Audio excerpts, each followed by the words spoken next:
A full weekend of football, lots of NFL news to get to. We'll get to that in just a few moments, though. First, let's do the intro. I'm Carrie Champion. That's Skip Bayless, Stephen A. Smith, and Adam Schefter. How are you? Good morning. Welcome back. How are you? Good morning. Nice to be both with everybody here. Good to see you, man. I'm well, sweetheart. Thank you. Thank you so much for asking. Adam, thanks for joining us because obviously we want to get right to the video, the TMZ video that was released of Ray Rice and what actually happened inside of the elevator. Many had asked what happened inside of the elevator, what led to a 2-game suspension for Ravens running back Ray Rice. Well, now we know. We must warn you, though, that this video is extremely disturbing. TMZ Sports posted this surveillance video. It appears to show Ray Rice punching his then-fiancee and now wife, Janae Palmer, after which she moves toward him and he punches her again. She hits the wall and then the elevator handle, apparently knocking her out. The video then shows him drag her out of the elevator, after which she regains consciousness. Security comes over. And she ultimately, after some time there, she's still on the floor, gets up and walks away. Again, the video extremely disturbing. And we want to know now, and that's why we have Adam Schefter here to try to break this all down for us. What exactly did the NFL know about this video? Well, a couple of things to keep in mind here. Number one, I emailed the league at 6 a.m. this morning. We're still awaiting a response as to whether the league had the actual video, simply knew what was in the video, ever witnessed the video. We do not know the actual concrete answer to that question just yet. Saying that, either they had the video, and this is egregious beyond words, to the point where it can never be undone, the damage that the league did, or they didn't see the video, and now you would think, even though there's double jeopardy and you can't discipline players twice, we'll have the chance to go back and try to make a wrong right. It's one or the other. There's no in between. Okay, so let's just be clear. I want to make sure we're operating under the assumption that the league, to your knowledge, has not seen the video. No, I'm not saying that. I do not know that. I'm saying that we are uncertain exactly what the league has and hasn't seen. I think it's fair to assume that the league, at the very least, knew what was in the video because we had heard conversation about Janae striking Ray and Ray hitting her back. But it's one thing to hear about domestic violence, and it's another thing to actually witness it. And now that we've all witnessed it, it tells a very different story, and everybody comes away sickened from watching that video. Disturbing. Question for you. First of all, how long have you been covering the NFL? 25 years. The NFL, I don't know anybody who knows it better. What's the chances are that they didn't see this video before Roger Goodell's decision came down? Well, again, let's also look at this not just from the NFL standpoint, from the legal enforcement standpoint, from the Baltimore Ravens standpoint. Oh, yeah. I was getting there. From the NFL. Right. Because we're going to pile it on the NFL, and the NFL's deserving of whatever it gets here. But what about the other parties involved in this? And that's where there's such a breakdown in this, where everybody has dropped the ball and let down society and overlooked the rules of basic human logic and decency. We're talking about a legal system that basically allowed him into a pretrial intervention program that didn't prosecute him to the fullest extent of the law. We're talking about a football team that allowed him to use its training facility to hold a press conference, to stand behind him, to come out in support of him, to talk about what a great guy he is, and to document the type of individual he was on its website and send out tributes to him. And then there's the NFL that went ahead and suspended him for 2 games. There's blame, plenty of blame, to go all around, to apply to all aspects of society, the legal system, the National Football League, a football team in the National Football League. There are some people that really made egregious mistakes here. I watched the video this morning, and you pretty much hit all the points of what I said, and I talked to Skip about this. It is beyond disturbing, and quite frankly, it's arrogant. It's arrogant of the NFL to just say 2 games and walk away with that. I want you to help me understand this. Roger Goodell says we're coming out with this policy, this much more strict policy, stiffer penalties. I have to believe that it was all a facade. I have to believe he knew that this video at some point in time would come out, and he'd have to answer for that. If this video had never existed, we'd still be working with 2 games, and that's it. This is what a 2-game suspension looks like. Well, I'm not going to... Ray Rice should not even see 1 day this season on the field. 1 day. He should not be playing this season at all. I don't think anybody would argue that. And this is not for me to explain why the league did what the league did. The league is going to have to explain this. Anybody who saw that cannot explain it. And there are people, again, who messed this up. We talked before the show, and I really believe this, that when you look back at the history of the NFL, Pete Rozelle, the former commissioner, talked about his greatest regret, the biggest regret of his career, his time as commissioner, was allowing games to be played the Sunday after President John F. Kennedy had been assassinated. And that has come up over and over in history as a real turning point in the NFL, a tipping point, something that people look back, a touchstone moment in history. This, in my mind, and it's very fresh, exceeds that. Not even close. This will be easily the greatest regret that Roger Goodell ever had. This will be the greatest regret, in my mind. I can't think of anything. I've called some people this morning that the NFL has ever had. Can you think of a darker moment for the league than this? And I challenge you, if there's one out there, please let me know it. Nothing compares. First of all, I am ashamed of our legal system for letting this man off with nothing more than anger management training. And I'm not even sure to what degree he has had to undergo that. So that was the first error here. I'm ashamed of our commissioner because, well, do we think the police saw this video? Surely they did. Surely they did. Surely they had the best access to this, right? Not just heard about it, saw it. Sure. Okay, so they started the ball rolling the wrong direction. And then our commissioner piggybacked and said 2 games because that's what our policy says, and he's a first-time offender, and the court let him basically off, so I'm going to let him off. And right away I said, wait a second. It's got to be at least 8. And now I'm with you. After what I saw, it is so sickening to me because I remind you, Ray Rice is left-handed. He throws the football left-handed. And if I'm seeing this video correctly, and it's a little herky-jerky, but it looks like he strikes her twice with a balled-up left fist. Am I right about that? Is that what we're seeing here? Anybody? Yeah. I saw one knockout blow. One knockout blow, and it appeared she did hit her head as she went backward on the railing, but it looked like she was already out while she was going down. Okay, that's so far over the line that now this commissioner, he just did it once. He backed off and said, I made a grave mistake here. I admit I was wrong. I'm going to upgrade the punishment, but it's not going to be retroactive to Ray Rice. I'm sorry, Mr. Commissioner. Now it has to be retroactive to Ray Rice. If you're going to do the right thing the first time, this is so disturbing and so graphic in nature that now you have to suspend him you have to tack on at least more games, if not the whole year. The whole year. Now, will the NFLPA fight back? I assume so, but public opinion is going to be overwhelmingly against. Let's look at some basic facts. Let me ask you a question. If somebody in this company did what Ray Rice did, get out of here. Would they still be working here? No way. If somebody, any other company, did what Ray Rice did, would they be working where they are? No. And yet Ray Rice is eligible to be reinstated this Friday after the Baltimore Ravens play the Pittsburgh Steelers on Thursday Night Football. He's eligible to come back to work after an incident that we've all seen right now like that. And yes, it is a major failing of the justice system. We just got a statement from the NFL. It says, we requested, this is from the NFL, we requested from law enforcement any and all information about the incident, including the video from inside the elevator. The video was not made available to us, and no one in our office has seen it until today. Well, that's a big deal. That's a big deal in terms of us looking at Roger Goodell. The penalty still should have been stiffer.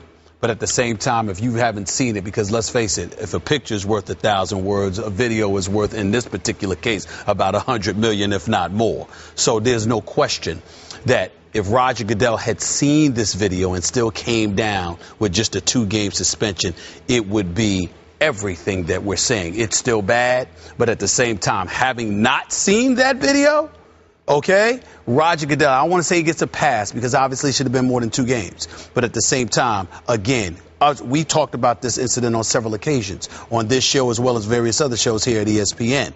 And whatever position we took, it paled in comparison to what position we're taking once we saw that actual. So would you be okay if he then went retroactive? I have no problem with it. As a matter of fact, I'd go one better. I actually think Ray Rice should voluntarily sit out the season.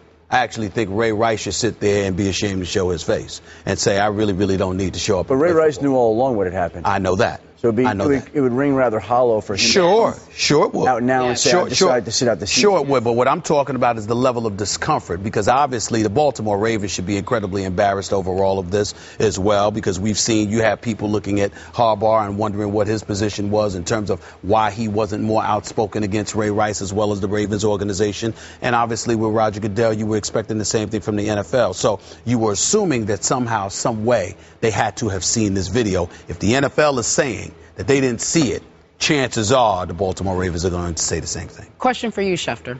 NFL sees the video now. They go retroactive? Again, under the CBA, I don't know that you're allowed to do that. I don't think you can do that. Which is why I said they would fight, but would they win that if they contest? But these are unprecedented circumstances. And then again, you're going to become the NFLPA and you're going to be arguing on behalf of Ray Rice after watching that. That's a tough case to defend. Let me tell you what recourse Roger Goodell could take. I spoke to a couple of lawyers this morning. One of the things that was mentioned to me was that Roger Goodell could possibly elect to suspend Ray Rice retroactively under the best interest of the game guide. Sure. Put the onus on the Players Association to go in the public and try to fight that fight on behalf of Ray Rice, and good luck with that. Roger Goodell could do that, so there is some level of recourse he appears to have here. Okay, allow me to point out, the day after Ray Rice first addressed the media, remember I said, I'm sorry, I'm not going to stand up and applaud him. Remember that? Because I wasn't buying his contrition. I wasn't buying the sincerity. I wasn't buying that he 4 times ducked questions about Ray. Just give us the basics. What happened inside that elevator? No, I can't. I don't want to talk about that. And my point was, if nothing more than to set the right example for your teammates and your other NFL brethren, if you get in a situation like this, this is how not to handle it and how to handle it. Mm-hmm. But now I know why he couldn't talk about it. Of course. There was so much that was so disturbing about what we saw in the elevator. The punch in and of itself, you cannot watch and not get sick watching it. But then also, the other part about it is his reaction. His reaction. Yes. He seemed indifferent about it. It was a normal day. Yeah. There was nothing about it that was disturbing to him. Got wiped out. And he just kind of stood there. There was no panic. There was no alarm. There was no concern. There was no Adam, should the NFL have done more to get the video? I have a hard time believing such a powerful entity could not get the video from inside of the elevator. Should they have done more to get the video? I'll go back to what I said at the beginning. They may not have seen that video, but they had an idea of the contents of the video. And as you said, it's different to watch it. So if we believe their statement and we give them the benefit of the doubt that they never saw it, then yes, they should have done that. But you know what? There are plenty of cases like that. Most times, video is not available. This happened to happen in an elevator of a casino, right? So there are cases right now, and I think, we're focusing on this incident, and we should. But there's a big, broad picture to this. This has shined a huge spotlight on the issue of domestic violence, which has always been there. That's right. But it's getting more attention than it should, and it's good. It's good that we're finally focusing in on that. But there are players in the NFL right now who have been in cases. If you read the transcript from the court case that involved Greg Hardy, the Panthers defensive end, who's making $13.1 million this season, he's being allowed to play. And if you read the transcripts from that case, wow. There's a case in San Francisco, and we'll see what happens. Again, innocent until proven guilty. But there was a case of Ray McDonald. He played yesterday. He played yesterday. So, again, there are cases going on that it's time for everybody to open their eyes and to pay attention and to listen to some of the silent screams that are going on out there. Okay, so bottom line, we now have the NFL and NFL Players Association negotiating a new PED bylaw, right? Which could work retroactively to get Josh Gordon off the hook and Wes Welker off the hook. Let me interrupt right here and just say this. This will be a huge embarrassment to have suspensions like that overturned and to have Ray Rice's stand. That's what I'm saying. How do you if they get overturned and they're all of a sudden eligible again, and Ray Rice. Whoa. All right, Adam Schefter, thank you for joining us. Well said. Don't ignore the silent screams. We set the bar pretty high in the first half, and so it was disappointing in the second half. You know, the 3-and-out, the first series, and for whatever reason, we just couldn't quite get over the hump, and our execution wasn't as good. I don't think there was a real huge change in our scheme or their scheme. We just didn't execute as well. So thank goodness we had the one touchdown drive. Demarius had the nice play on the screen pass, and Monte made a heck of a run to get into the end zone. That drive ended up being the difference, and thank goodness our defense came up with some big stops. I think we did manage to take advantage of some opportunities in that second half that we didn't in the first. You know, it was good to get that 2-minute drive at the end of the half, but we did do some things better, and, you know, what a great job the defense did of getting us the ball and special teams, you know, an onside kick recovery. You know, a tough one to lose. Broncos held on for the 31-24 win over the Colts last night. Manning with 3 first-half touchdown passes. He looked like the regular season MVP. But after the half, the Colts rallied and were within a touchdown. With 3 minutes left, the Broncos held on for the win. Manning was 22 of 36 for 269 yards. Again, 3 touchdown passes. Let's talk about a tale of 2 halves. Which was the real Broncos team? The first or second half, Stephen A? Neither. When I looked at them running out to a 24-0 lead, I still don't believe that that's the Broncos that we're going to see when it really gets thick as the season wanes. But they're certainly not going to be the team that allowed the Indianapolis Colts to come back as well. Indianapolis playing behind a patchwork offensive line. Obviously no running game to speak of. Their leading rusher was Trent Richardson. He had 20 yards on 6 carries. I mean, give me a break. They finished with 54 yards rushing for the entire game. Andrew Luck threw 2 interceptions to Raheem Moore. Obviously that's not a good thing. There's no question about that, but again, he was bringing them back. In the end, the Denver Broncos was a superior team, and I think the story of the game was the fact that John Elway spent that $100 million, and you saw whether it was DeMarcus Ware with his 1.5 sacks, whether it was Aqib Talib, T.J. Ward, whatever the case may be, along with Moore, who was there last year. In the end, their defense seems to be improved, stopping Andrew Luck and the Indianapolis Colts on a 4th and 1. I don't know why that play was called. They also had a goal line stance where they was at the 5-yard line, and somehow, some way they had to settle for an Vinatieri field goal. I wasn't happy about all of that. Indianapolis is going to have some work to do. Seems to be the same old story with them. Offensive line is suspect, no running game whatsoever. Andrew Luck and the receivers have to come to the rescue, giving up too many huge leads, making too many mistakes early on, and then having to position yourself to come back.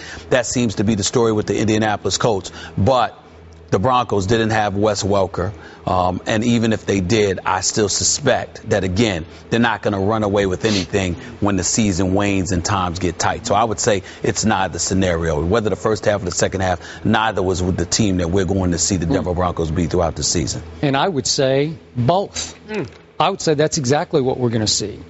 My bottom line to the 2 teams most people like the most in the AFC, Broncos, Patriots, they both were missing a closer of a running back. My Patriots, we'll talk about them in a moment, they missed LeGarrette Blount. That's right. And he just closed the deal last year. He just shredded people. He bowling ball people down the stretch in the second halves. Last year, Noshawn was really good for the Denver Broncos. He was really good. Did I see? Did you see? Yeah, I saw it. Yeah, we'll talk about that later. Yeah. So what I saw from Peyton was the Peyton I saw in the preseason in the first half. His QBR, again, on a scale of 100, was 94.9 in the first half. In the second half, Peyton's QBR was 6.8. That's got to be the biggest drop-off in his career history. So what I saw was Peyton was unstoppable for a half. Then I saw the Broncos defense basically play prevent zone defense to start the second half, and Andrew Luck dinked and dunked them to death. Everything underneath, and I got to say, and you know I'm not the biggest Andrew Luck fan, but his 2 second-half touchdowns were a little lucky because he hits the tight end on the sideline, and all of a sudden, nobody tackled him. 3 guys said, you got him, you got him? No, I got him. No, you got him. And he just runs right through 3 guys up the sideline for a touchdown. Then the one to Nick's in the end zone, it gets knocked up in the air. It should have been broken up. He forced it into a too tight of a window, and he got away with it. It was a lucky touchdown. So I'm looking at the second half, and if they'd had Noshawn, because the idea was, can Monte Ball close the deal?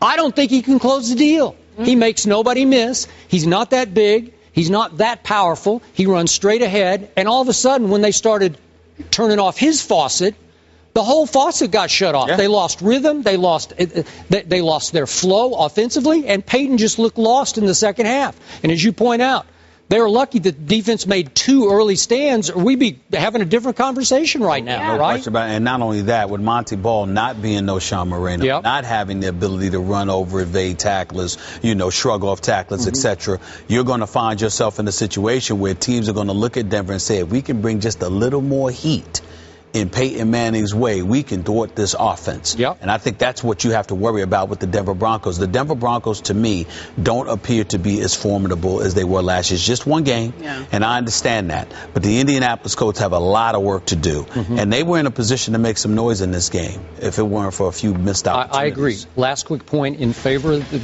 Broncos. Our guy, Emmanuel Sanders, is really good. Yes, he is. And he is bringing electricity to that offense that your man, Eric Decker, could never think about. I agree with that.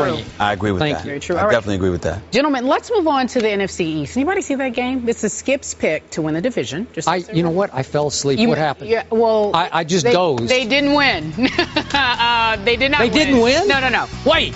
No. Yeah, I don't know if you heard. Tony Romo had his 11th career game where he had 3 or more picks. Did you watch the first half or no? No. Your cable went out. You didn't pay your bill. Yeah, Romo clearly rusty coming off of back surgery. He threw all 3 of his interceptions, and on play-action passes, DeMarco Murray responsible for 1 turnover as well. He fumbled the ball. Chris Culliver ran it back for a touchdown. Here's Romo on the loss. I mean, I felt comfortable. I think just a couple poor decisions that I made tonight that, you got to assess and figure out why you did it, and then make sure it doesn't happen again. Anytime your team plays against a good football team, you got to manage the mistakes, and I didn't do a good enough job of that in this game. And I think our team played well enough to have a chance to win, and I just have to play at a higher level, and I'll do that going forward. I just didn't perform up to my standard tonight, and that's disappointing. No, see, well, look, and he's a little rusty, Skip. He was comfortable. He made me uncomfortable. Here's a question, because you did pick them to win the division. I did. Do you think they still will win the division? Stephen A. Smith, I must tell you, after what I saw yesterday from Washington and from your Eagles at home, they're down 17-0 at Jacksonville at halftime. Are you kidding me? Are you kidding me? I love my pick even more than I loved it last Thursday. Bye. Put the paper down and listen, because I have to sit and listen to you go on and on and on.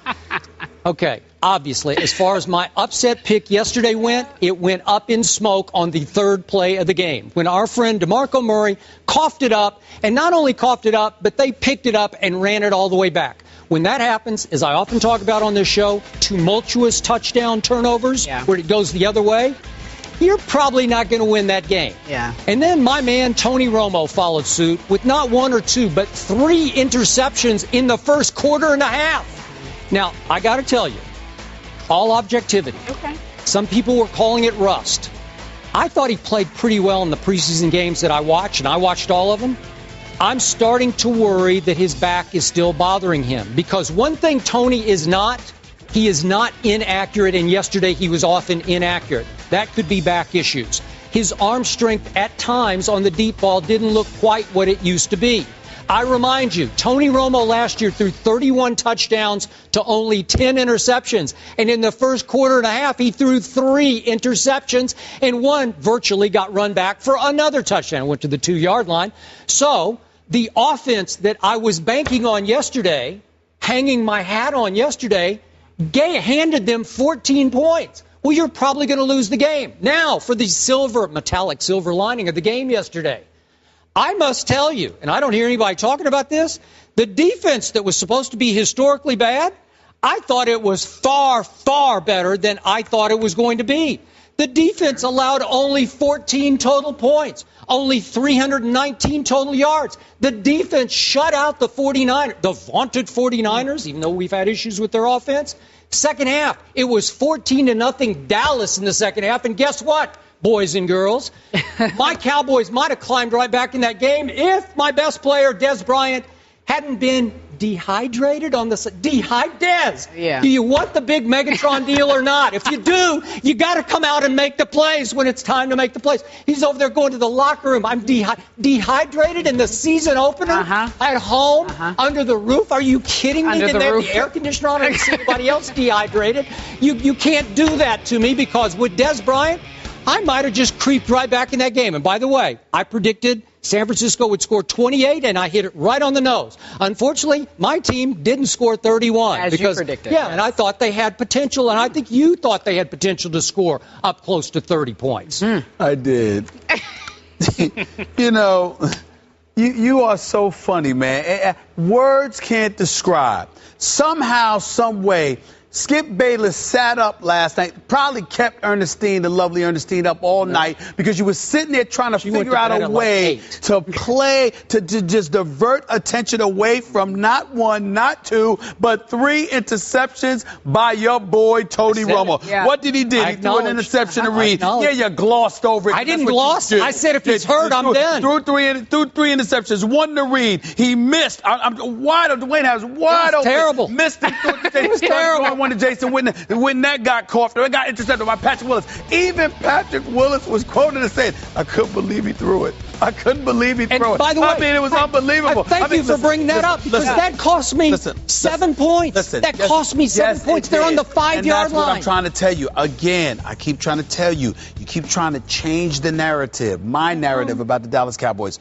They are talented. They do have gifted individuals on their squad, but they are an accident waiting to happen. No matter what is going on with them that is good, just sit around, be patient, and they will not. You didn't have to be patient. Yeah, the third play of the game. But wait a minute. You're talking about the third play of the game. You know why I wasn't fazed by that? Because Dallas has a prolific offense, and they can make up for that. The fact is that DeMarco Murray, for his fumble, still had 22 carries, still had 180 yards. Good. Still averaged more than 5.4 yards a carry. I agree. And oh, by the way, don't sit there and interrupt me with your little. I don't need that right now. I'm applauding everything you're saying. I need you to listen. Don't try to gloss over the point. You're preaching to my choir. No.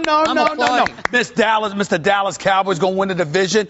What did I tell you? I like them. Did I not tell you this was going to happen? I said to you, Jason Garrett, we all know that DeMarco Murray, last 8 games of the season, he was the 3rd leading rusher in the NFL. What did I say to you? They're going to find a way. Back and all, Tony Romo's going to be flinging that football. Tony Romo and Jason Witten and those boys are not going to give the ball to DeMarco Murray. Help me what out. happened? 22 carries? If you average 5 yards a carry, shouldn't he have had about 30 carries? Yeah, down on the goal line, they should have taken the ball out of Romo's My hand. point is this. These are the Dallas Cowboys. I could actually pick out nuggets just like you did to show they could have actually won the game. But this is what they do. I keep trying to tell you, it's what they do, Skip. Help me out here. It's what they do. Did you predict that Tony Romo is going to throw 3 picks in the first quarter and a half? No.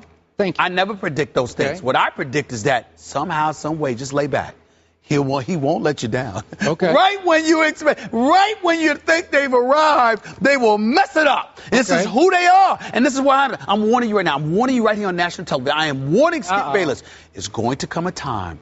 I don't know whether it's going to be November or December, but you're going to come here, you're going to start up this show, and you're going to say, Stephen A. Smith, I concede. I am done with the Cowboys. I've had it. That's what you're going to say. You can book it. Trust me, because you're going to be. Because this is the same Skip Bayless that got upset because the San Antonio Spurs have messed up a column of his in the regular season. That was years ago. Could you imagine what you're going to be like? Now, this is a regular season game. The Cowboys, you picked them to win the division. Could you imagine how you're going to be? I'm trying to tell you right now. I'm trying to help you. I'm trying to look out for you. I'm telling you right now, it's going to happen. Stephen A. Smith, I'm done with them. I'm done. done. I've had it. I give up. Mark it down. Do I get to use the word that you used? Concede, like we-da? We-da. Like that rhymes with we-da? Can I use that? Concede. Okay. All right. You can. Help me out. Last year, my Dallas Cowboys won how many division games out of 6? They won. Did they finish 8-8? 5. Did they finish 8-8? They won 5 division games. Did they finish 8-8? Was that a division game yesterday? Did they finish 8-8 or did they miss the playoffs? Did they finish 8-8? I can't remember, but they went 5-1 and they almost went 6-0 in the division. Oh, please. In the division. Trust me. I'm telling you, it'll break your heart again. Mark my words. How'd you like their defense yesterday? You know what? I was impressed with it in the second half. But I will say this. I don't think that highly of San Francisco's offense. I don't either. I think they're respectable, but I don't think there's anything elite about their offense. So to me, it's not that big of a deal. Let's see what happens. Have you ever seen Tony Romo that inaccurate? No, but you know I haven't ever. But listen, never. I've told you before. If you don't want at Cameron Indoor Stadium shooting jump shots. You don't want chilling out at the NCAA tournament. You guys are the ones telling everybody that he's going to be just fine. True. You know, you guys are the one that passed up on drafting a Johnny Manziel or anybody else for that matter because you know you invested $55 million in guaranteed money to Tony Romo. You know, that's a great point. You did that. Johnny would have won that game yesterday. Would he have? Yes.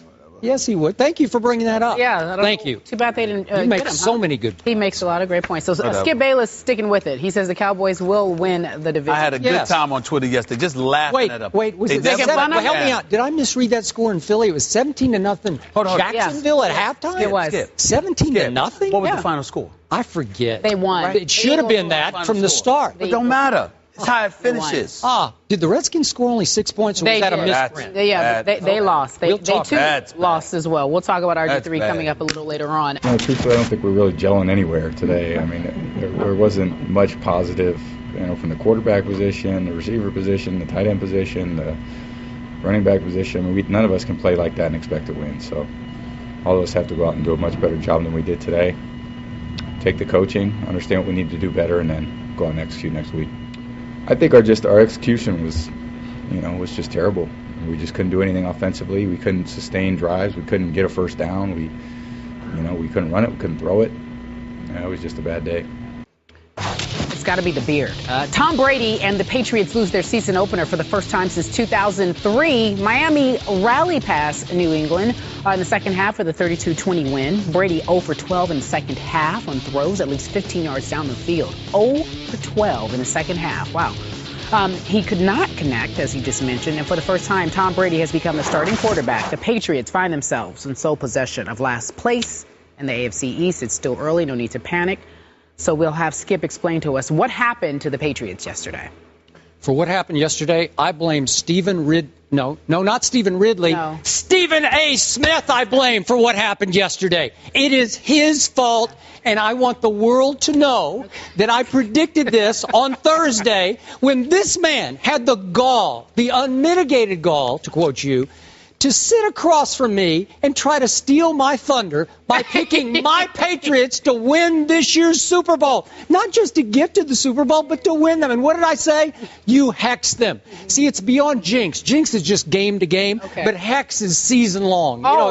You can't get out of the hex. So what happened yesterday was completely and utterly predictable because Tom Brady played a sensational first half. He rolls up his offense, did 248 first half yards on the way to maybe 500 for the game, 20-10 at halftime. Tom's QBR, scale of 0 to 100, was 80.8 at halftime. And in the second half, Tom Brady had a QBR of 2.5. 2.5 on the scale of 0 to 100. Wow. In the second half, my Patriots, they're not yours, they're mine. They rushed all of 28 yards, while the Dolphins rushed for 126 and Noshawn rushed for 91 in the second half alone and just took the game over. I told you earlier in the show, they missed LeGarrette Blount. They needed him to be the big bad closer yesterday, and Stephen Ridley, he just can't do it. You can't ask little Vereen to do it. And I think they missed Logan Mankins yesterday because they couldn't protect Tom Brady. He got sacked, four times in the second half? Come on. Yep. It's got to have something to do with Logan Mankins. God bless him. He got hurt in the Tampa game, but whatever. Yeah. But in this case, they just flat out missed him. So we go from great to playing the worst half, the worst second half of a regular season game I can remember since the first Super Bowl that Belichick and Brady won together. That was the worst I can remember, and I watch every Patriot game start to finish. Wait, so it was horrendously it's Stephen bad. A's fault. That's it's what happened all yesterday? his fault. Okay. Yep, and they're doomed because he picked them. Okay, well, as long as we got First of all, if you think that the New England Patriots are going to duplicate that horrific performance in the second half yesterday, you got another thing coming. Outscored 23-0 by the Miami Dolphins. Are you kidding me? Mere bag of shells. These things happen. You know, the road to greatness sometimes is impeded by potholes and things of that nature. These are the kind of things that happen. That was you know, it's no big deal. But I will tell you this, Skip Bayless. Pay attention. First of all, do you know that dude, Sean Moreno? Mm-hmm. Do you know that last time he faced New England, he was a member of the Denver Broncos and rushed for 224 yards? Who won that game? And New England won that game. Thank you. But what I'm saying to you is that you combine it with what he did yesterday. What was that? 358 yards over his last 2 games rushing against the New England Patriots. There's something that they have a problem with pertaining to him. Number 2, is Rob Gronkowski healthy? Reasonably. You know, reasonably, but not nearly 100%. Caught 4 for 40. Not nearly 100% or whatever. But he was targeted more than anybody. Why? Always happens. You know, that's the problem. Yep. The Patriots lean on old habits. Well, Rob's out there. Let's throw him the ball. He's not 100%. Use the man as a decoy. Mm-hmm. He's not what he used to be just yet. He still needs to. Now get you're acting like a 100%. Patriots fan. I'm simply saying to you that, you know what? Make sure you use him as a decoy. Kimbrel Tompkins is out there for a reason. Julian Edelman had over 100. He had 105 receptions last year. Use him. Use these boys. Use Ridley out of the backfield. Use Amendola. Why in God's name are you throwing to Rob Gronkowski 11 different times when he's not 100%? That's all. I just said throw it to Vereen. So I'm saying to you that these are the kind of things that transpired. The Patriots got roughed up yesterday. They did. The Dolphins introduced a faster pace, but at the same time, defensively, they really went after Tom Brady. And they sacked him 4 times. They forced 2 fumbles. You got to look at the Miami Dolphins. Give credit where credit is due because they were ready for this game. But at the same time, the Patriots need to get a little bit more innovative, stop falling back to old habits. The Tom Brady to Rob Gronkowski. Gronkowski ain't what he's going to be. He ain't what he used to be. So don't target him as much. Maybe you would have won this game. Maybe. Remember, speaking of Noshawn, remember the tears that flowed down his cheek? When he was listening to the national anthem. It was at Foxborough. Yes. Before the Patriots game. This man gets up for playing the New England Patriots. He gets up, period, on game day. He does. He gets They say that he's very quiet, very non-assuming, doesn't bother anybody, relatively mild-mannered during practice. And then they say once game day rolls around, he's a different beast. All right, Coach Bell. I'm a little concerned. You are? You want to? Mainly because you picked him to win the Super Bowl. but in reality, because I'm not sure they can run the ball the way they did last year, and I'm not sure they can protect Tom Brady the way. So are you walking back your pick? I feel better about my Dallas wins the East pick than my Patriots get to the Super Bowl pick at this moment. You're attacking my wrong Super Bowl pick. That's not the pick I'm concerned about. Oh, we'll get to that. That could be soon. Saints? That is not Shall we be talking about the Saints? In. Yes, eventually. Coach Belichick, that's mine. known for making adjustments. We'll see if he can make some New England Patriots at Minnesota on Sunday. Minnesota looked good, by the way. Atlanta Hawks controlling owner Bruce Levinson announced Sunday that he will sell his interest in the team, citing a, quote, inappropriate and offensive email he sent in 2012. The email read in part, "I have told them I want some white cheerleaders, and while I don't care what the color of the artist is, I want the music to be music familiar to a 40-year-old white guy if that's our season ticket demo. I've also balked when every fan picked out of a crowd to shoot shots in some timeout contest is black, and I've even complained that the kiss cam is too black." Levinson said in a statement he was angry at himself and called it inflammatory nonsense. He said the email included cliched assumptions about fans' interests and stereotypes. He said he voluntarily reported the email to the NBA this July. Commissioner Adam Silver issued a statement acknowledging Levinson's decision and that the views were unacceptable and against NBA principles. Stephen A., your reaction. It's unfortunate, kind of sad, to be quite honest with you, that we live in a world where some of these things are still said and felt and believed. I particularly took issue with, I have the email right in front of me from Levinson that he wrote. And in it, there's a sentence that really stood out that I thought to me was arguably the most damning. And it says, my theory is that the black crowd scared away the whites, and there are simply not enough affluent black fans to build a significant season ticket base. When you make statements like that, it's not just black folks that should be offended. As far as I'm concerned, I'm waiting to hear, and I can't wait until I do my radio show later on today, Skip, on Sirius XM. I can't wait to hear what white Southerners feel, because he basically labeled them as folks that are scared of black people. That's true. You know, you were speaking for them. Now, this dude is one of 6 major owners. They have various owners, but the 6 major owners for the Atlanta Hawks, 3 are based out of Atlanta, 3 more are based out of D.C.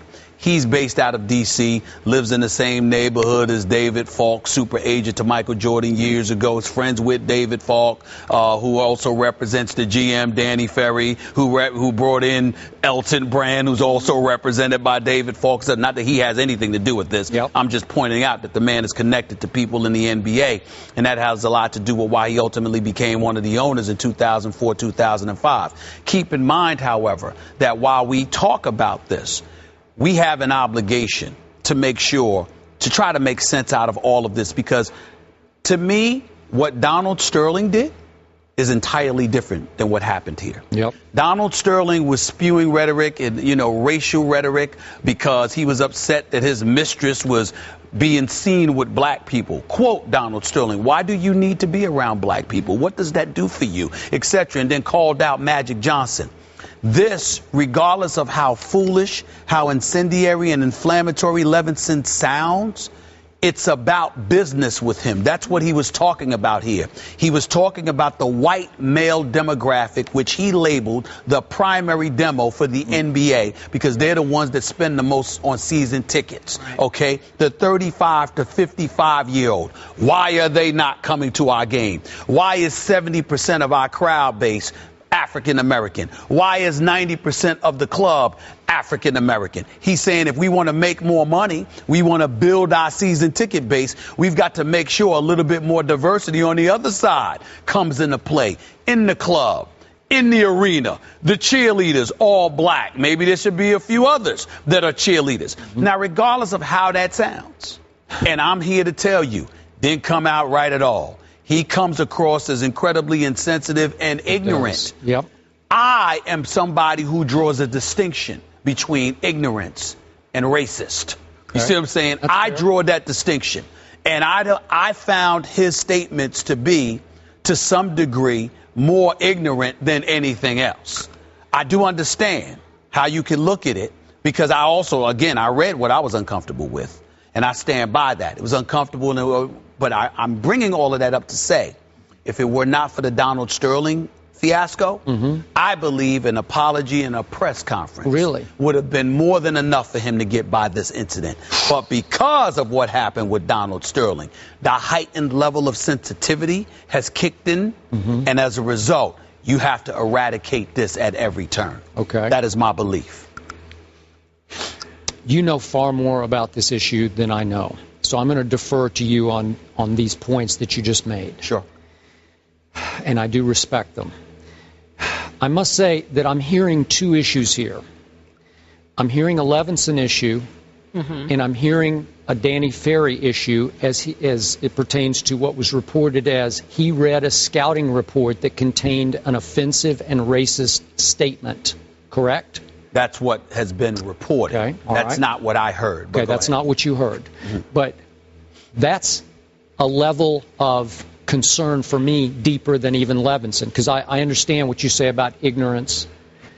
I don't understand everything that he said. I'm going to follow up on that in just a second. But this other thing, this is egregious. This is over the line. If in a scouting report, and I don't know if that means that it came from a scout or what, I don't know, but I just want to throw it out there that if there's a racist and offensive comment in that report, and that was the flashpoint that started this whole investigation, correct? Okay, that's the even greater concern than the Levinson statements. Is that fair? I think that's fair. I think that's fair, because you're talking about black players being scouted. and dissect it, not just from a physical prowess or their talents that they bring to the table, not even just towards their personality, but ethnicity is playing a role because there are stereotypes attached to preconceived notions attached to them. This makes me very uncomfortable. Right. Okay, now back to the one line that jumped out at you in the email. So help me out here. In Atlanta, Georgia, I don't know the demographic as well as you would know 54% black. Thank you.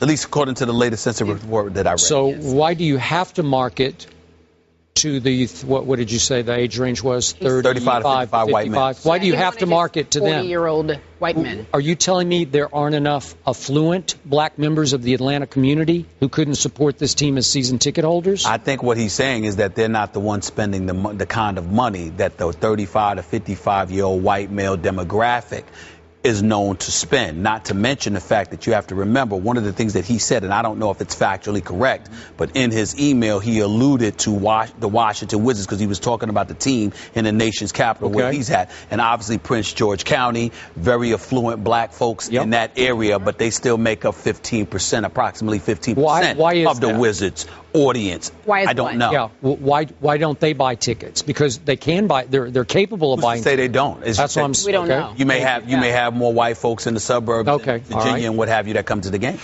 Okay. So in the big picture here, we have an Atlanta Hawks franchise that ranked 28th in league attendance out of 30 teams last season and 25th on average over the last 10 years. Okay. And over the last 7 seasons, these Hawks have made the playoffs, which, by the way, is the second longest make the playoff streak to the San Antonio Spurs, who just wipe everybody out in that category. But when they make the playoffs, does anybody in Atlanta really give them a shot to go very far in the club? No. So that's the issue here is they're always, and they're pretty good. I think they're going to be pretty good this year, by the way. So, I'm interested. Wait, so you're saying that it doesn't matter? Okay, but maybe they're not good enough for people to buy the remember, tickets. it's default good in the Eastern Conference, right? Yeah. Okay. Let me crystallize something, and I want to preface my comments by saying that I'm not impugning anybody's integrity. I'm not attacking anyone personally, and I'm going to try to avoid mentioning names here. But we need to point this out. Okay. Number one, when you look at the Atlanta Hawks, clearly it's a transplanted city. So you have people that aren't necessarily loyal to the franchise. They didn't grow up loyal to the franchise. Exactly. They're from New York, Detroit, L.A., all over the place. Which is why when Kobe plays there, that's why they flock. You know, and Jordan came, they flocked, and Derrick Rose and the boys. It's not they need a star for that franchise more so than any other team. They have not had a big superstar since Dominique Wilkins. Okay, so that's number one. But let's keep this in mind, too. Even though Dominique is a front office executive, the belief is he doesn't have but so much power. Let's keep that in mind.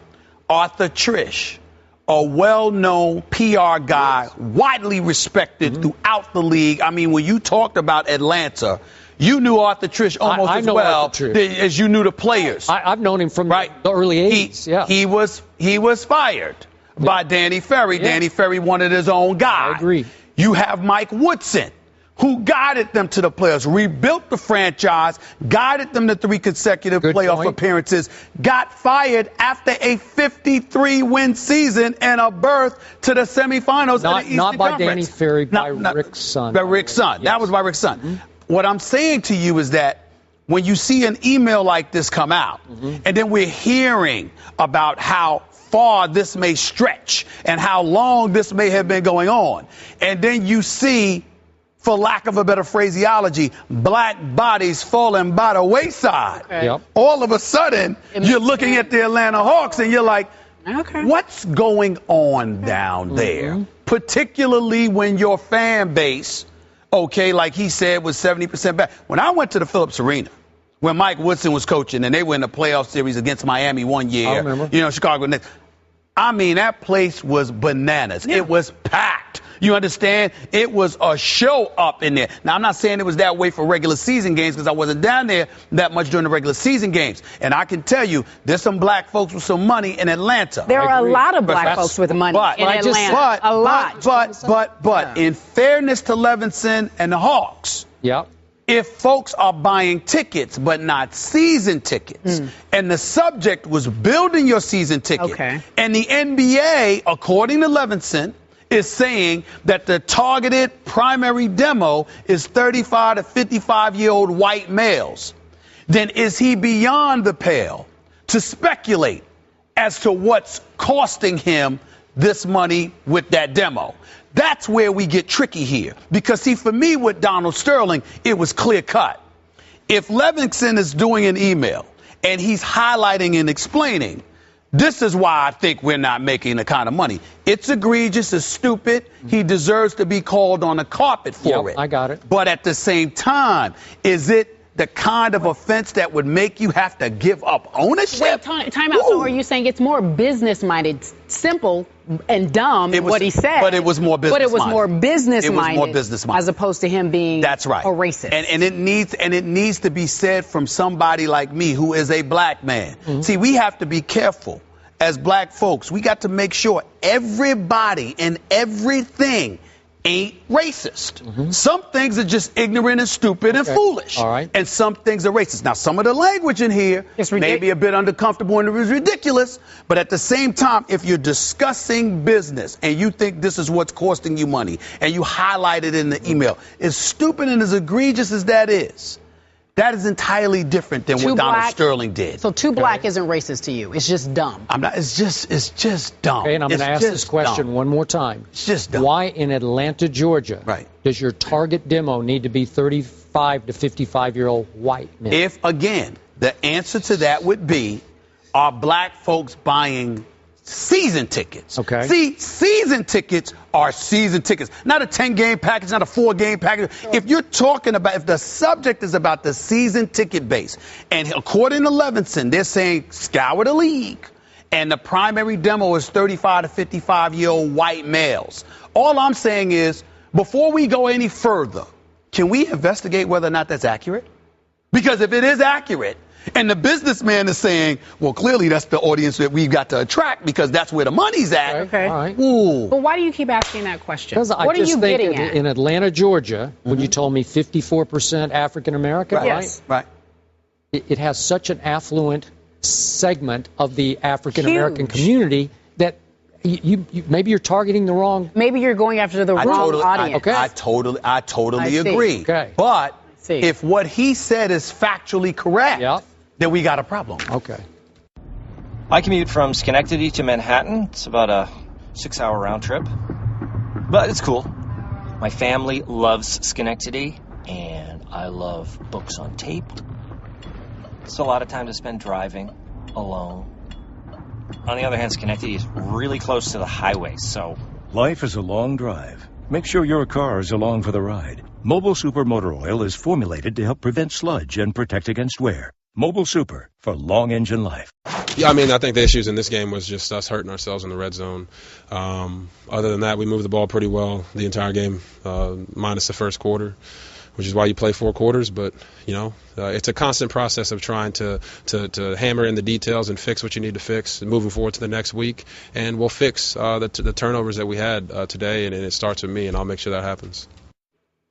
RG3 speaking after Washington's 17-6 loss to the Texans yesterday. The Washington scored their fewest points in the season opener since 2001. Wow. RG3 finding a rhythm late, but he also didn't have much help. He went 29 for 37 and 267 yards, no touchdowns. Stephen A., how responsible is RG3 for their loss? He's very responsible. It was not a bad performance, Skip Bayless, but what it was it was not spectacular. It was not earth-shattering. It was nothing close. RG3 looked like a game manager yesterday. And I watched, watching the numerous games going back and forth, they had no answer for J.J. Watt. I respect Trent Williams for being man enough to just admit it. We had no answer for this dude. J.J. Watt is big time, especially with Davion Clowney going out before the end of the first half. J.J. Watt having a sack, blocking passes, doing just found a way, blocking extra point. He showed that he's worthy of the $51.8 million in guaranteed money that the Houston Texans ultimately threw in his direction. I'm looking at Jay Gruden was not that impressive either. I thought, this ain't arena football. All them damn trick plays, that ain't working. This is the NFL. I mean, it's one thing to be innovative, but you got to know the pieces that you have. You got to know your personnel. Yep. RG3 doesn't seem to be able to run the same, Skip. He doesn't seem to be able to scramble the same. He doesn't look as comfortable in the pocket as I want and need him to look. And I'm going to say something that's going to be sacrilegious because I am certainly not rooting for this. I root for RG3 to succeed. I still am an Andrew Luck dude. You know how I feel about Andrew Luck. But I'm not rooting against RG3 either. He was worthy of being the number 2 pick, et cetera, et cetera. But, Skip, I want the record to show that I believe that RG3 right here on these airwaves should be put on official notice that Kirk Cousins may take his job. Wow. Now, I understand that Kirk Cousins didn't look that great when he had his starts last year. But if RG3 isn't looking great and you take Kirk Cousins, you continue to see progression with Kirk Cousins. Yep. You continue to see him looking more and more comfortable in the pocket, albeit with backups, against backups.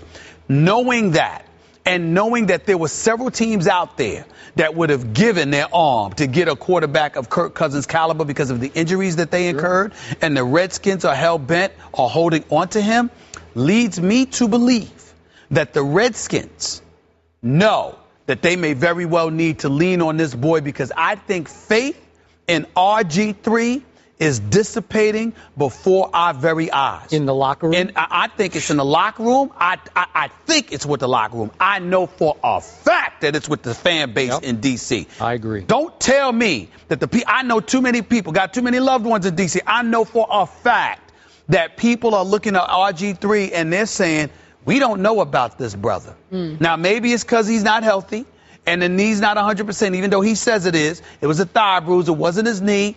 But I'm looking at a dude. He looks nothing like his rookie year. Matter of fact, you were fearful of trying to apply pressure to him in his rookie year because he proved to you that he wasn't just a runner, that he could throw that football. Can't use the read option as much now. Can't do all of that. I'm looking at RG3. I'm willing to go out on a limb out there and tell you, if RG3 don't get his act together, it wouldn't surprise me at all if Kirk Cousins is inserted in the lineup sooner than later. I am completely with everything you just said. Once again yesterday, I could not recognize Robert Griffin III. And if, in fact, the offense we saw yesterday is going to be the offense that Jay Gruden will continue to run, Kirk Cousins should run it. Because yesterday, RG3 was the proverbial square peg in the round hole. That's not what he does. He's not Andy Dalton in Cincinnati. Kirk Cousins could be Andy Dalton, right? Aren't they pretty much out of the same mold? Yes. They can manage the heck out of the game. They can dink and dunk you to death. Robert dinked and dunked okay yesterday, but too often I found him tentative, a little skittish, occasionally deer in headlights under the rush. I couldn't recognize that rookie of the year I used to know 2 years ago who had Seattle down 14-0 in a playoff game at home before the worst thing happened, the knee. So here's the point. Jay Gruden wants Robert to be a pocket passer, period, end of story. I think Robert pretty much in his heart of hearts wants to be a pocket passer. He wants to prove he can be a pocket passer. Robert, not your game. You can be a pocket passer. He can throw the heck out of it. He needs at least the threat of the zone read, right? I looked this up. Again, I don't know what to believe here. I tried to watch the whole game. I was trying to watch 6 games at one time. Robert, according to the stats, tried 3 zone reads where he did the ride and decide with Alfred Morris. Got it. They looked called to me because he just let the ball go quickly. It looked like a basic handoff to me. It didn't look like there was an option. I agree. It didn't fool anybody. Didn't fool anybody. About 3 times a game, as he did as a rookie, maybe 4 or 5 times a game, he needs to ride and decide and pull it back and run around the end, because I'm with you. I'm not sure he's quite. Did he lose his little half step or not there? I don't know. Not as fast? Okay, I don't know. I don't know if he's quite as fast, but when he was a rookie, he would run 8 yards before you could even think about getting him down. And then if we could get him to just slide after 8 yards, that's 8 yards. Yeah. And the threat of it keeps everybody on their heels the whole time. Yeah. Because remember, let me do one last point. you can, if you will keep the ball on the ride and decide play occasionally, then every once in a while you can pull it back and you can step back. Yeah. And all of a sudden Pierre Garçon on the post is wide open for a touchdown. Boom. That's how RG3 played as a rookie. Here's the problem. That shouldn't even be a second thought for them. Because when I looked at Alfred Morris running this football yesterday, when I looked at Alou running this football yesterday, the Washington Redskins have a running game. They do. Both of them. These brothers can run. Both of them. And they can bruise you up. Okay? They're not shy. Mm-hmm. You combine that with Garçon, with Deshaun Jackson, with Jordan Reed. He got hurt yesterday. Your guy. He did. Yeah. Yes, he did. Yes, he did. Yes, he did. Yeah. It's a hamstring. You know, I think he'll be okay, though. You look at that, and you look at Roberts. 1 reception, 22 yards. I'm like, this kid, Paul, he had a 48-yard catch. I'm just saying, you got weapons all over the place. No excuse. If you employ the read option with RG3, one or two things are going to happen. Either he's going to explode or he's going to show you he can't. And if he can't, that's where Kirk Cousins comes in. Yeah. So for me, they're so busy trying to protect RG3. What the Redskins need to do is protect themselves by putting him out there and letting him do his thing and finding out what does he have. Because I'm telling you, Kirk Cousins is on that roster for a reason. All right. It won't surprise me. Follow up, Stephen A. He'll be in there. When do you see Kirk Cousins playing, if at all? I wouldn't say, listen, it's hard to say when. I will tell you that the Redskins are under immense pressure this season. And to me, wouldn't surprise me at all. Based on what we're seeing, wouldn't surprise me at all if I saw Kirk Cousins before week 5. I'm not saying that you're definitively going to see him. I'm saying what we're seeing, what we saw yesterday, can't continue. If that continues, you can't wait. You got to go for it. You can't wait with this roster, this squad, this offensive firepower that the Redskins have. RG3 has to resemble RG3 of his rookie year. I don't notice him. All right. Bayless, you want to weigh in? Next week, make or break? I'd give him a couple more weeks. This is all new to him, new coach, new system. I think you got to give it a couple more weeks. Say week 4, week 5. Sure. A big overtime win for Atlanta yesterday when Matt Ryan passed for a franchise record 448 yards and 3 touchdowns, leading the Falcons to a 37-34 victory over the Saints. You guys remember our preview show. Stephen A., how concerned are you about your Saints Super Bowl pick? I'm concerned.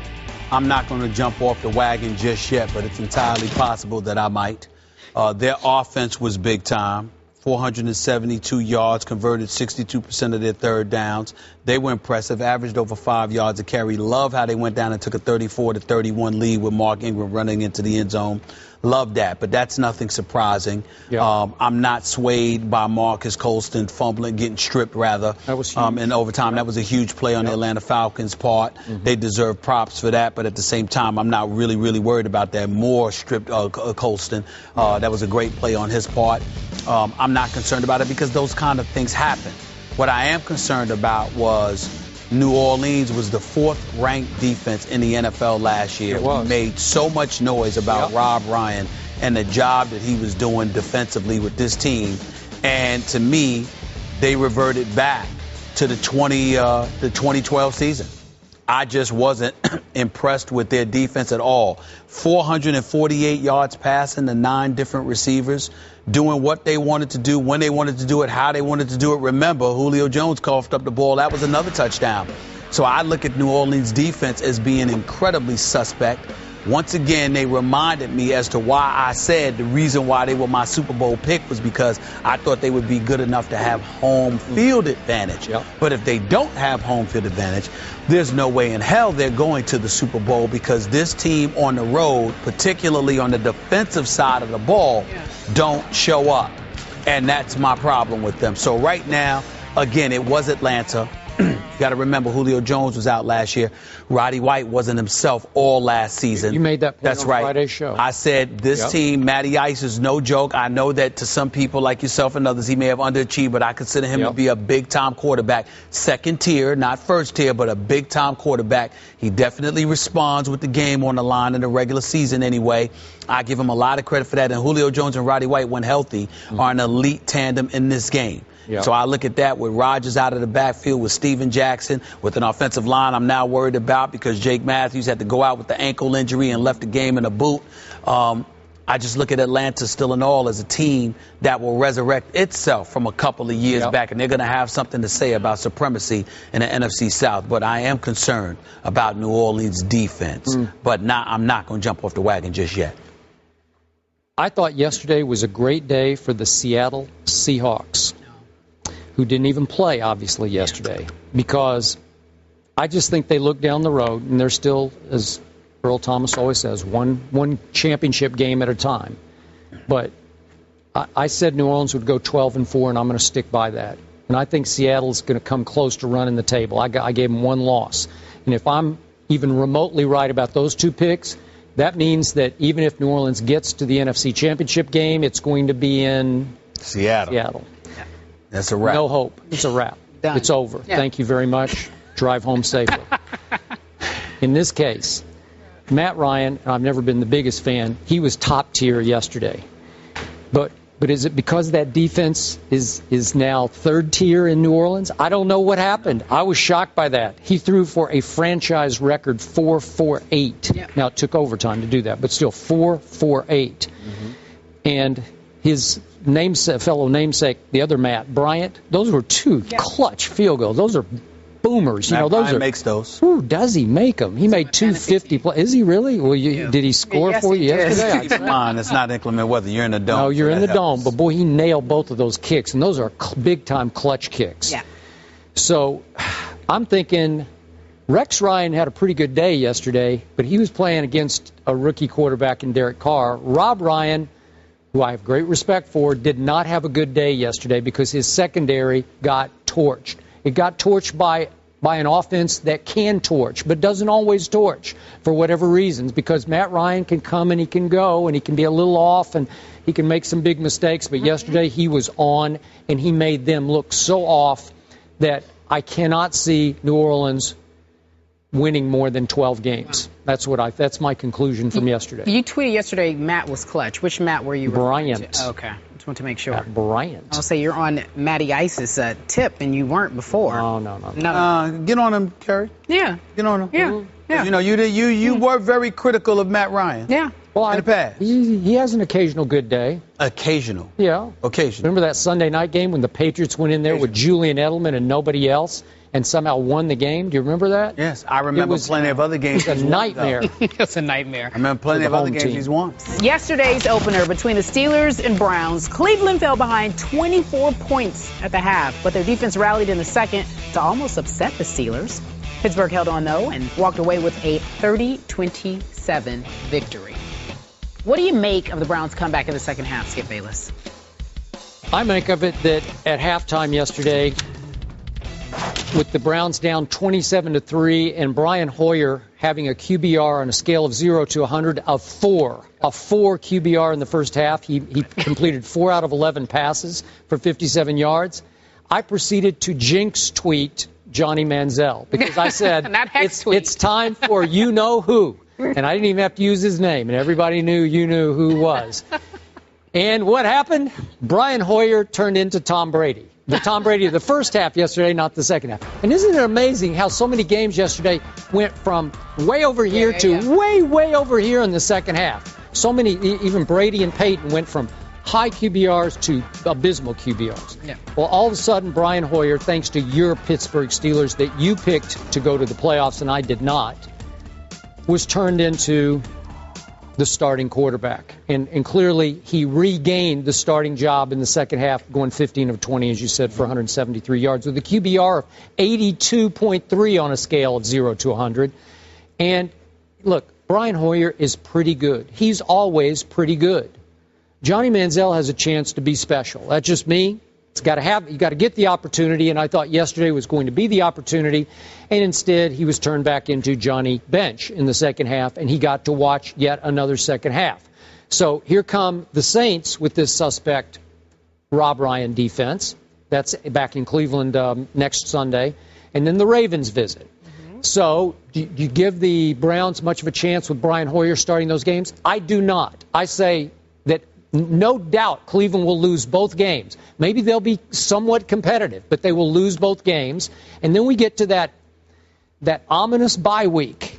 Will that be the week that Johnny Manziel gets extra reps in practice and we get to see him against the Titans in week 4? I would hope so, but I don't know that because Brian Hoyer is always pretty good.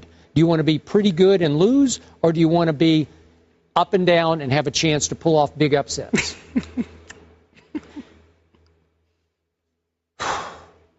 You know what? I don't know where to go with this because as a Steeler fan who loves me some Mike Tomlin, I was incredibly ecstatic with how they were performing in the first half.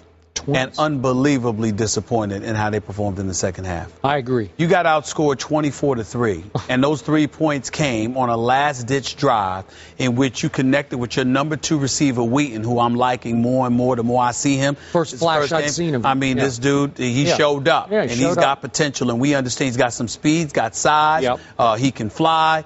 I was very, very impressed with what I saw. He finished the day with 97 yards on 6 receptions. I don't think that's bad. Antonio Brown obviously had his 5 receptions for 116 yards. I'm just looking at it and I'm saying Ben Roethlisberger, 365 yards passing, passer rating of 100.7. He had a good day, but where were you in the second half? I was just incredibly disappointed. I know that the Browns threw the Steelers off their rhythm because they were being very methodical in the first half where they went to a no-huddle, up-tempo pace second half, and as a result, they threw the Steelers off their game. But that's defensively. It doesn't explain what happened offensively. It doesn't explain why Le'Veon Bell could run the football the way that he runs, running for 109 yards, but you still couldn't get anything going. It doesn't explain how you can have Antonio Brown and this dude Wheaton and Heath Miller and these boys, and you still can't muster but 3 points. Okay, in the second half against the Cleveland Browns. I know their defense is respectable, but if you could put up 24 points in the first half the way that you did, I don't understand why you were so anemic in the second half. So it was an unimpressive victory for the Steelers as far as I'm concerned. It's a victory nonetheless, and the only good thing that I could say about it is that you didn't start off 0-4 like you did last season, but I'm still concerned. All right, so Skip's point is that, you know, Brian Hoyer is pretty good, but you think maybe Manziel will play. What do you think about the Browns, Stephen A? There's that second half comeback. What does that say about the team? I think it says more about the Steelers not being who we thought they would be defensively than it says about the Browns because I'm looking at the Browns, and, again, you still don't have what you're supposed to have. I mean, Bente came out of the game, and you look at some of these other dudes, West and Kroll, I'm like... They're both pretty good. They're both pretty good. I'm just saying. I'm just looking at them now. Who do you got as receiver? You got Hawkins, you got Dre. I mean, who are these guys? I know Cameron, but I'm like, they weren't supposed to be... Yesterday. They weren't supposed to do what they did in the second half against the Steelers. Right. The Steelers' defense is suspect, and I'm not accustomed to that when it comes to the Steelers. But it's been this way for the last couple of years. Damn it, fix it. Fix it. Dang it. Let's talk about the second quarter yesterday. Kurt, help me out with this video. Kurt's our director. Yesterday, during the Steelers-Browns game, Antonio Brown tried to hurdle Spencer Lanning on a punt return, but ended up... Here we go. Let's see. Let's take a look. Drop kicking him. Here we go. There it is. He tried to get over him, but then he drop kicked him. He said his foot got caught.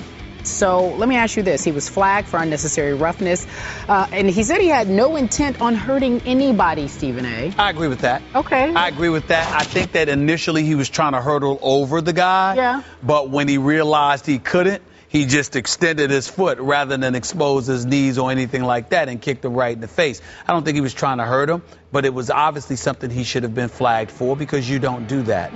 But I didn't think that he jumped in the air with the intent to do that. I think he found himself in midair having to resort to that, and that's what happened. I would have thought you would have thought this was intentional. No. No? No, I didn't think it was intentional at all. I didn't care either, by the way. It didn't bother me. I mean, listen. I mean, as far as I'm concerned, you got a helmet. It's not like you didn't have a helmet on and he was kicking you with the spikes in your skull or something. You had the helmet on. You were just in his way. He was trying to hurdle over you. He was unsuccessful, knew it in midair, and then saved himself. I completely agree. Really? Yes, and I know Antonio a little bit, and I don't think he's the kind that would try that. I think he actually screwed up. I think he jumped a little too soon, and Lanning fooled him a little bit with which way he went. Right. And then he went down, and all of a sudden he was right in the line of fire, and Antonio was trying to actually save himself by bracing himself against his face mask. that's it. And just for those who don't realize, Antonio's a little smaller than this punter is. He's very small. Yeah, Antonio, what's the, I got it right here. It's like 5'10", Yeah, 186. I was going to say 5'11". Okay, so, and yeah. the punter is reportedly 5'11", listed at 5'11", 200. You scribble because you're the only one on the planet who can read them. Yeah. He's a doctor. Nobody can That's steal your doctor notes. writing right there. You Dr. know? Bayless, tell us. A week ago today, I left these notes at home, and Ernestine said, I'll read them to you over the phone. I said, no, you will won't. not. You got no shot. Because it's impossible. It's hieroglyphics, right? Okay. So, But as long as I can read them. Listen, so you guys don't think it was kung fu fighting? No, but I Sheer do accident. believe that he's trying to make a case for being in an MMA, though. Yeah, for sure. Well, and I do think he will get, significantly fined for this. I think he will. I think the commissioner will deem it a bad look for the National Football League. The commissioner is in a place right now. Oh, you think he's got bigger things on his mind? He shouldn't be worried about he should be worried about he doles kung out. fu fighting. I really think he should be very, very careful about how stiff he is with some of This these is true. Ladies and gentlemen, let's talk about the Commodore. Chicago Bears fought and didn't fight well. They caught their very first loss in the season opener at home since 2004 as the Bills, the Buffalo Bills, beat them in overtime 23-20. Stephen A., are you concerned about the Bears? Please, I have no reason to be concerned about the Bears because I've never put them up there anyway. Okay. I never gave them but so many props. They are. During the preseason, we would talk about how they might have the worst defense. They would rival the Cowboys. But I know offensively, they got Cutler. They've got a decent offensive line that protects him better than he's been protected in the past. You got Brandon Marsh. You got Alshon Jeffrey. You got Martellus Bennett. You've got Matt Forte. You got all of this stuff coming out of Chicago. But what did I say in the end? What did you say? Jay Cutler is behind center. Oh. And he's Cowboys Midwest, an accident waiting to happen. Cowboys And Midwest. sure enough, what happened yesterday? The Buffalo Bills went into the Windy City and handled their business. Not surprised at all, Skip Bayless. I'm not surprised. What was Cutler's numbers? 34 for 49. That's pretty good. That's 349? What did That's I up say? there, man. What did I say? The narrative is, I know Jay Cutler can play. I know he's no scrub. Yeah. But somehow, some way, he won't get it done. That's what I said. And sure enough, this is exactly what happened. EJ, man, your relatively pedestrian numbers, 16 for 22, just 173 yards. Somehow, some way, though, his passer rating was better than Jay Cutler's. Why is that? Because Jay Cutler managed to throw 2 interceptions. That's why. These are the things that happen with him. You understand? That's why Brandon Marshall, being all slick, got a job moonlighting as a commentator on the NFL. He did pretty. By the way, Brandon Marshall, you're pretty good. Very impressive. Keep that up. Because what does that have to do with him? It has everything to do with him. He's he has to think about his transitioning into future. a second He's career. transitioning into a second career. That's what he's doing because he understands that life with Jay Cutler is going to be short-lived. Nothing different than what I said. I'm still waiting. Whether it's the Chicago Bears or the Dallas Cowboys, I've been right for about 4 years and counting. It's kind of beautiful, to be quite honest with you. You can sit there and talk about my Super Bowl pick all you want to, but when it comes to these two, the Cowboys and the Bears, man, I'm rolling. Vegas should be calling me. Jay Cutler, Commodore. Hello. Goodbye. Jay Cutler. Please. Appropriate, right? Please. I have an announcement to make. Go ahead. Live on national. Go ahead. What's that announcement? What's that announcement? I've been talking about how this is the year of the Commodore. It has officially ended. 1 week? No, 2 weeks. No, it's 2. Because I told you, I had to remind you because you wouldn't have even noticed, but my Vanderbilt baseball team did happen to win the national championship. Yes, you do That was back in June. Well, Okay? the way I look at it, we can't talk about Derek Jeter. Why should we talk about the Commodore? Okay, I'm just trying to tell you that I thought maybe Jay Cutler would piggyback that. And so would the new coach of the football team, Derek Mason from Stanford. Why? Because the coach that you like actually left for State Park, Pennsylvania. And he knew what he was doing because he knew to get out while the getting was good. Yes. There you go. Because my new coach, and I like the heck out of Derek Mason. I like the way he handles himself. Yes. I have not liked the way he has coached his football team because my Commodores in 2 games in Nashville have lost to Temple 37-7, and then Ole Miss this past Saturday 41-0. So they have lost 2 games by a combined 78-7, which means that Jay Cutler is now following suit. The year of the Commodore has ended. Okay. Jay Cutler threw some of the best balls I saw all day yesterday from any passer. Some of the best balls, because he always does. Always does. He threw some rocket shots to Brandon Marshall. And yet, in the, I believe it was the second quarter, he threw one to Martellus Bennett, and they weren't on the same page. They weren't even in the same area code. Interception. And then 17 all, 7:52 left in the football game, fourth quarter.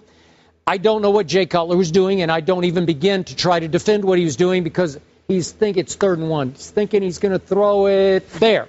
And he throws it to a defensive lineman dropping back into with the zone blitz read. Throws it right to a defensive lineman.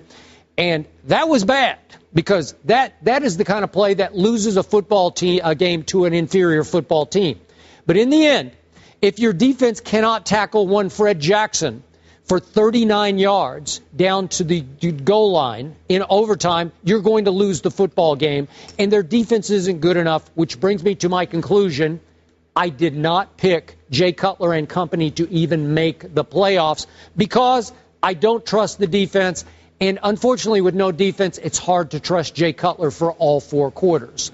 The year of the Commodore has officially ended. And what time is it? I'm proud of you. 11:52. Okay. I'm proud of you. I'm proud of you because I mean, I know it's difficult for you. I know that meant a lot for you to do.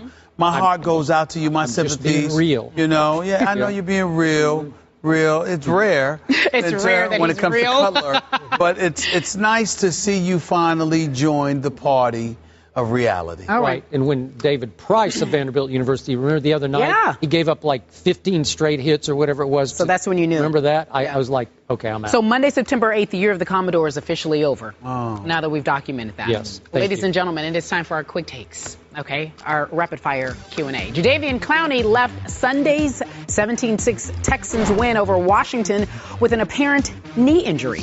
According to our Adam Schefter, the Texans fear that Clowney has a meniscus tear.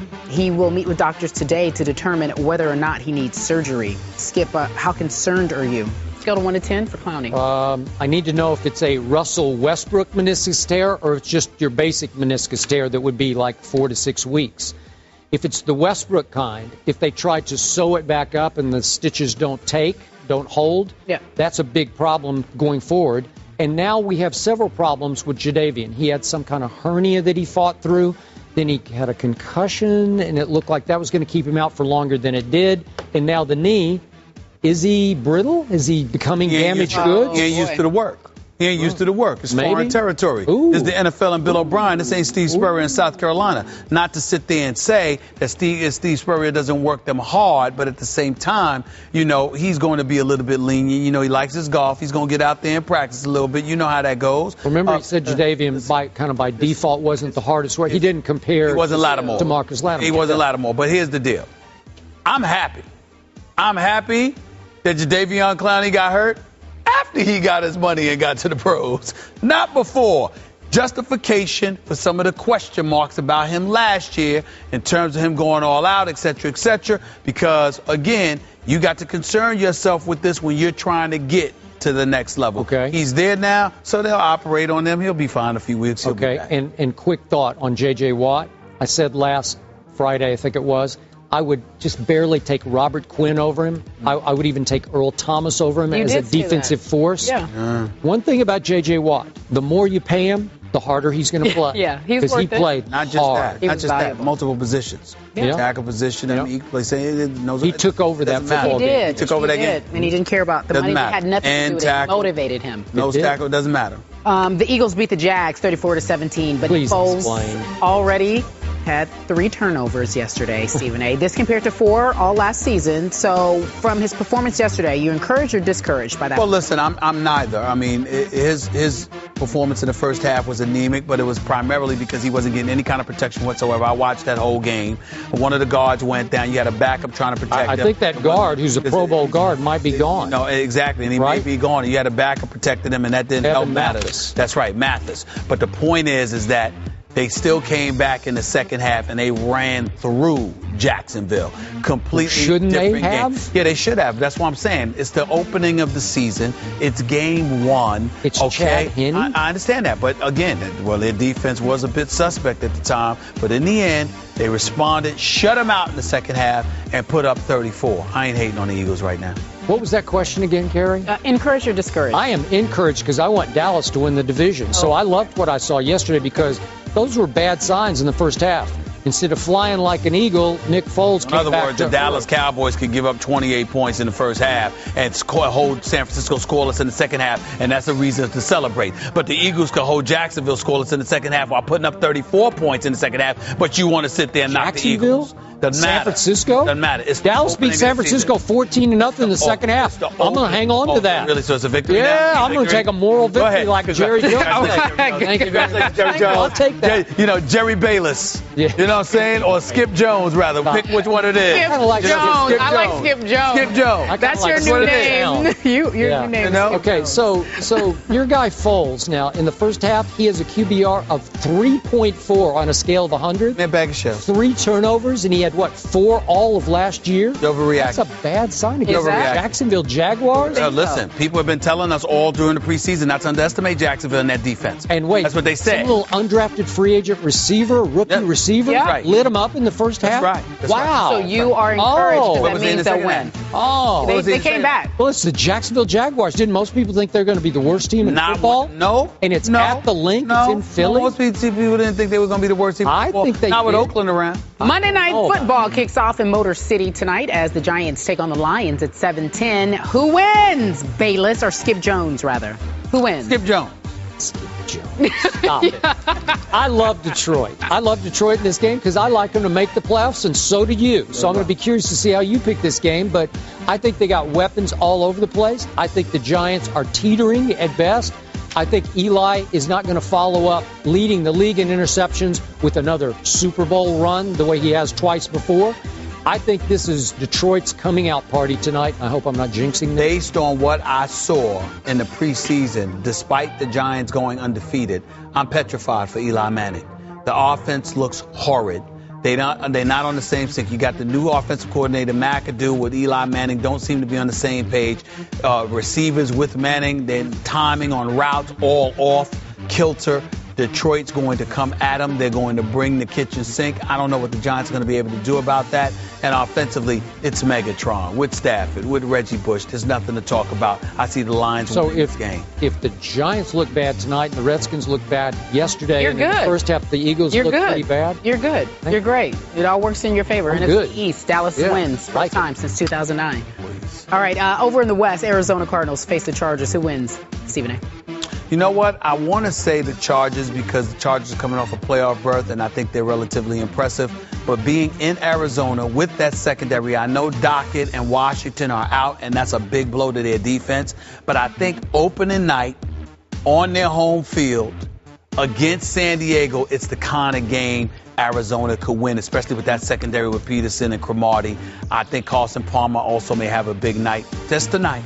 And I think that they ultimately win the night over San Diego. Chargers are my surprise breakthrough team this year, and I think they're going to kick it off tonight with a big road win against a very good team in their place. All right. The fellows have picked. We respond tomorrow and react, debate, and discuss everything here on First Take, 10 a.m. Eastern, ESPN 2. Have a good one.